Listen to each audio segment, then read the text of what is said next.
Hey y'all, welcome to week 5. We're all about middle adulthood this week. That's where I am. Woo woo. This week you have your discussion post. Don't forget that. And then you have the eco map assignment due. So if you have any questions, just let me know about that.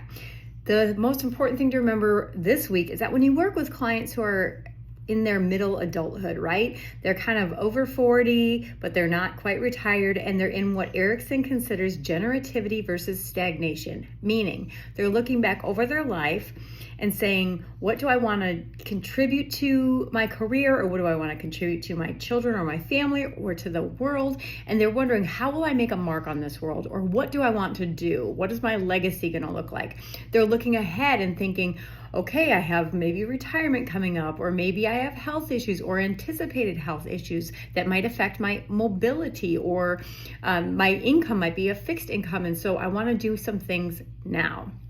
So you'll see folks, they call it like a midlife crisis, but really all that is people are going through biological changes. Their bodies are getting older, their skin's sagging, they don't look the same as they used to. They can't just do the same workout routine and end up with the same results. There's a lot of stuff working against them. We have hair thinning, graying, all of the stuff. And so we see people thinking, oh gosh, there's this pressure to kind of look younger or feel younger again, because they really recognize that their bodies are aging and that their time is getting really limited. So we see a lot of changes because of that. So we also see for female identifying folks that they're going through perimenopause and then menopause. And so what they're seeing is that their hormones are all over the place. They are moody, they're exhausted, they just can't make it all happen. Maybe they're sick of doing a lot of things in the house, or doing a lot of things like being the manager for the household. And so we see them making big changes as well, either in their relationships. We tend to see a lot of divorces at this time,